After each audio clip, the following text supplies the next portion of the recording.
everyone and welcome to a video which we have not seen in a while. In fact, we released the last episode of Who Would Win 11 months ago, even though this is one of the most requested series on this channel.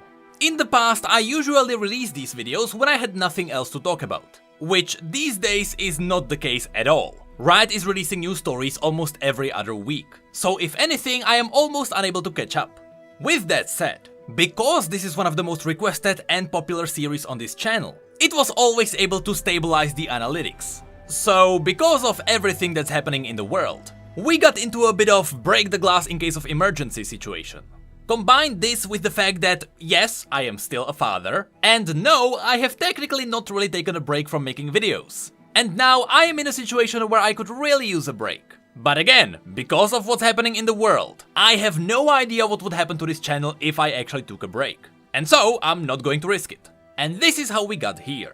Because this is a popular series, and because I can record this video relatively quickly, I save time and I'm efficient. So without further ado, let's get into this new episode of Who Would Win. Normally I ask on Discord for people to give me suggestions as to who should fight, but because I am in a time-saving mode, this time around I asked people during our stream. And so as always, I bring you 5 matchups of 2 champions, who are relatively similar in power, and we are going to talk about who would win according to their lore.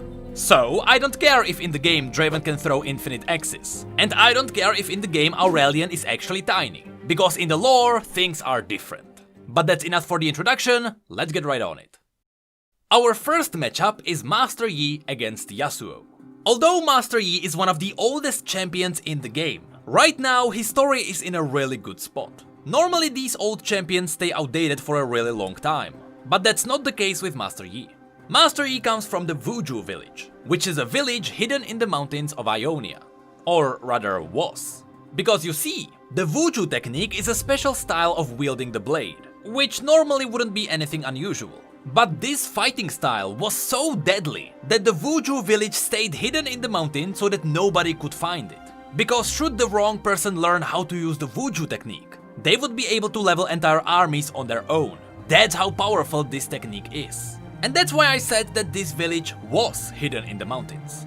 Because during the Noxian invasion, even though Master Yi and the other Vuju Blade Masters were supposed to stay hidden in their village so that they could protect the Vuju technique, with all the chaos and death surrounding them, Master Yi could watch no longer. And so, alone, he ran down the mountain and he killed entire Noxian armies. Of course, the Noxian spies noticed where Yi came from, and they were able to locate the Vuju village. And after seeing what Master Yi was able to do on his own, the Noxians did not hesitate, and they used chemical bombs to make the Vuju village disappear from the map. All of this happened because one Blade Master showed the world how powerful the Vuju technique is. Now, on the other side, we have Yasuo, who is also from a hidden village, where instead of the Vuju technique, they have the Wind technique. Although there, the Wind technique isn't as sacred. To their village, the Wind technique was just really difficult to master, and should you try to master it when you're not prepared, something bad could happen.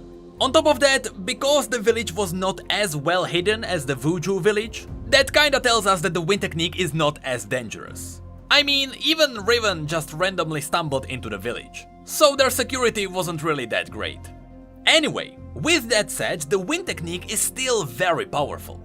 And with the Awakened cinematic becoming more and more canon, what Yasuo does there is pretty much a canon representation of what the Wind technique can do.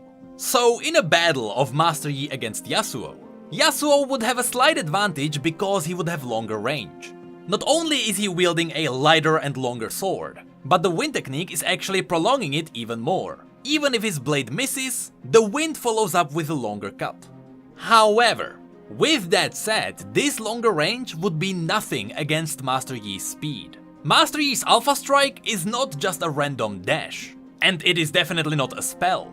This is how fast Master Yi actually is. In a blink of an eye, he can kill dozens of people. That's how he can level entire armies on his own. He is simply that fast. So even if Yasuo summoned the biggest tornado he could, Master Yi could simply outrun it.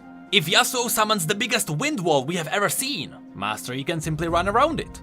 And on top of this, Master Yi's meditations actually give him deeper connections with the spirit realm. So should he have to reach for spirit magic to heal himself, he would be able to do that. Yasuo on the other side couldn't.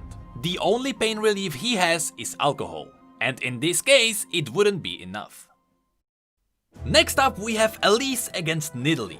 The reason why we picked these two is quite obvious. They are two shapeshifters, but their matchup would be actually a bit more interesting than just them changing their bodies. Elise is immortal, but not physically. She only doesn't die of age. In her story, she lures Noxian people into the Shadow Isles, where, without them knowing it, she sacrifices these Noxians to Wildmaw, who then spews out a weird venom, which Elise drinks. And that's why she is forever young. She doesn't age, and so she is technically immortal. But this kind of immortality still doesn't give you the immunity to your head being cut off. And there lies the problem. Elise is a great hunter when it comes to luring in her prey. She knows how to seduce people, she knows how to make them not suspect anything, and she knows how to quickly take them down. But she is not a great fighter. No one ever taught her how to fight. And because she is still a human, with the ability to shift into a spider, she doesn't have the animalistic instincts, so she doesn't actually know how to fully utilize her spider body. Now, on the other side, we have Nidalee, who was raised in the wilds. Not only that, the Kumungu jungles around Ishtal are the deadliest jungles of Runeterra. For example, this is where Xerath is spreading from and consuming all the living meat she can find. And this is also where we can find some Voidborn, like Kha'Zix, and other deadly creatures like Nico. So even though these are both hunters who ambush their prey, Nidalee is simply better at survival and fighting. Because Nidalee isn't luring her prey in, she isn't seducing anyone, she is just going in for the kills. Combine that with her ability to use wild magic to heal herself, while Elise has no real connection to the magic of the Shadow Isles, and you would have a clear winner. You could argue that Elise is actually massive in her spider form, but I could argue back that Nidalee's speed would give her a chance to outmaneuver her. With that said, we also shouldn't forget Elise's spider followers, including Wildmaw himself. Which means that, yes, should Elise summon her entire spider army, she would win. But in such a scenario, we could also call for the wilderness to protect itself against the spider invasion. And I think that these two forces would be roughly equal in strength. Which would bring us back to who is stronger in a battle, Elise or Nidalee. And because you can hardly seduce Nidalee, I think she would still be the winner. Next up we have Xerath versus Ryze, the two most powerful mages on Runeterra. When it comes to Xerath, he is the concentrated power of the Ascended Incarnate. We have talked about Xerath a couple times on this channel before, but for a quick recap, when Azir was supposed to stand beneath the Sun Disk and become an Ascended Warrior, Xerath betrayed him and he pushed him to the side, while forcing the Sun Disk to give him all the power it could. The end result was that the Sun Disk gave Xerath so much power, the energies blew up and it destroyed the entire empire. That's how much power Xerath has. It is so much power that his physical body vaporized into true arcane energy. However, right after this transformation, Nasus and Renekton jumped in, they grabbed Xerath and they locked him in a special sarcophagus that was able to limit his magic. And that's why right now Xerath can't just destroy the entire planet should he want to. Parts of his magic are blocked by this sarcophagus, which you can actually see hovering around his body. That's why Xerath looks like what he looks. It's just pure arcane energy and pieces of the broken Shuriman sarcophagus. With that said, Xerath might still be the most powerful still living mage on Runeterra. In the past, we have seen some other contenders, like Nezuk, the mage who almost destroyed the Voidborn of Icathia. But he simply disappeared, so we don't even know if he still lives. Possible future champion, by the way. But not counting these legendary beings, Xerath is still right up there. Against him, however, we have Ryze, who is on a very similar level. Ryze is on a quest to pick up the World Runes, which are special stones that were accidentally scattered around Runeterra. All we know about these stones is that they were used to create Runeterra by the Celestials. So these little pieces of rocks are literally the key to creation. That's how powerful the runes are. But as Ryze is collecting these runes, and he is safely hiding them around the world, every time he gets in contact with one of them, his body gets corrupted a little, and that's why his skin is blue. That's the corruption of the pure magic. Eventually, it is likely that Ryze will go insane. These are the consequences of being exposed to too much of the World Rune's power. But at the same time, this means that his corrupted body is amplifying his ability to wield magic. That's why he is such a strong mage. So should he face Xerath? The battle would be interesting because we are looking at two really powerful mages, whose powers are limited by something.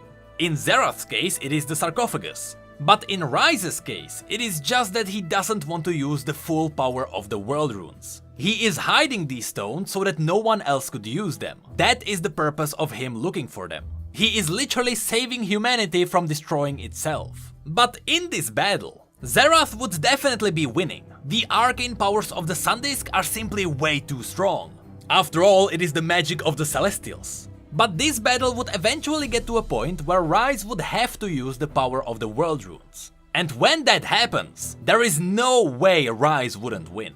I've seen the Thanos memes, but literally in this case, with the power of the world runes, Ryze could snap and make an entire part of the world disappear. In fact, this exact scenario was described in Ryze's story. This happened before. So with the power of the world runes, Ryze would win. And even though he wouldn't want to do it, Ryze would eventually use the world runes. Because should he die, there would be no one else to continue his quest. No one would be hiding the world runes, which means that as people would start picking them up, they would use them against each other, and Runeterra would be destroyed. So Ryze would have to win. Then we have Olaf versus Tryndamere. Olaf's lore, despite being quite old, is actually really cool.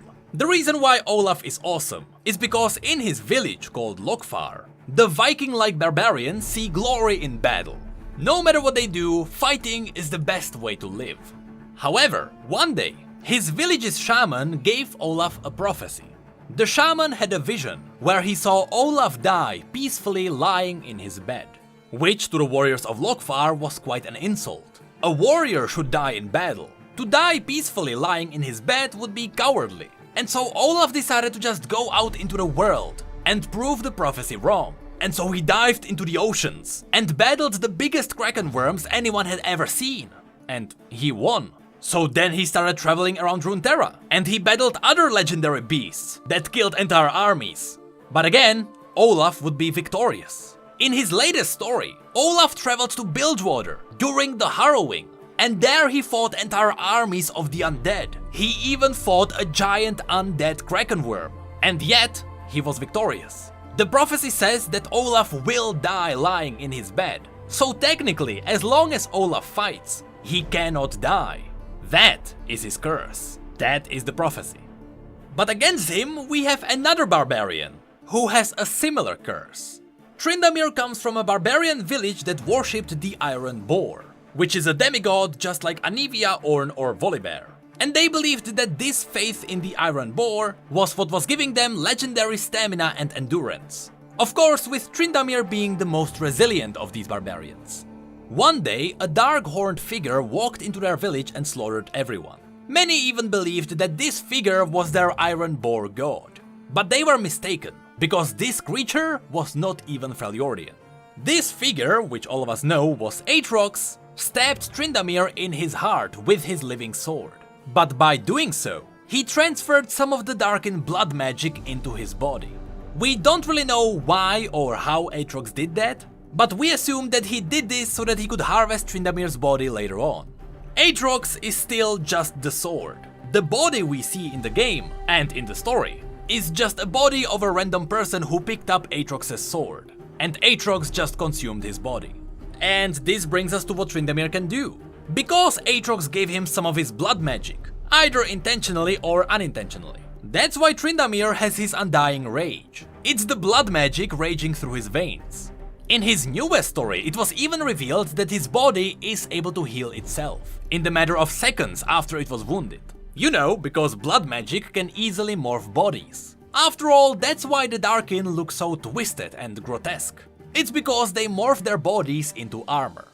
So here we have two barbarians who are unable to die. However, if anything, Aatrox, who literally killed the god of war that was controlling Pantheon, showed us that prophecies can be broken, and fate can be changed. So even though Olaf is protected by the visions, there is still Tryndamere against him, who was fused with the power of a godslayer.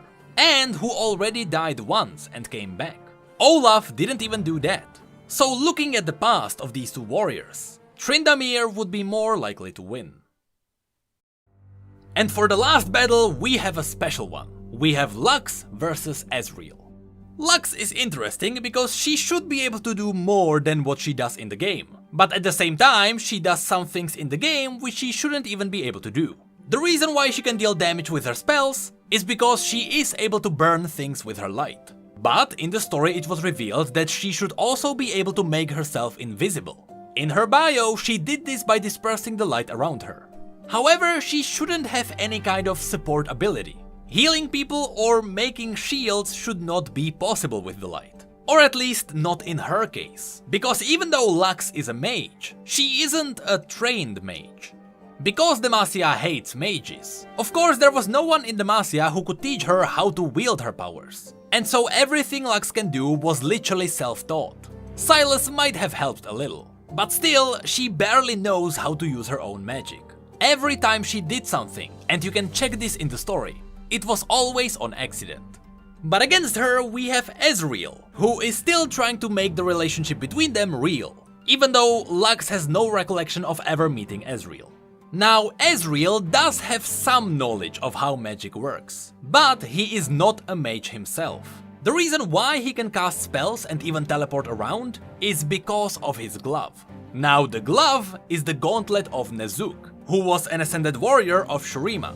This is the guy we mentioned when we talked about Xerath. He was a really powerful ascended Icathian mage, who knew how to build entire cities that could float. And in fact, he used one of these floating cities to try and take down the Voidborn of Icathia.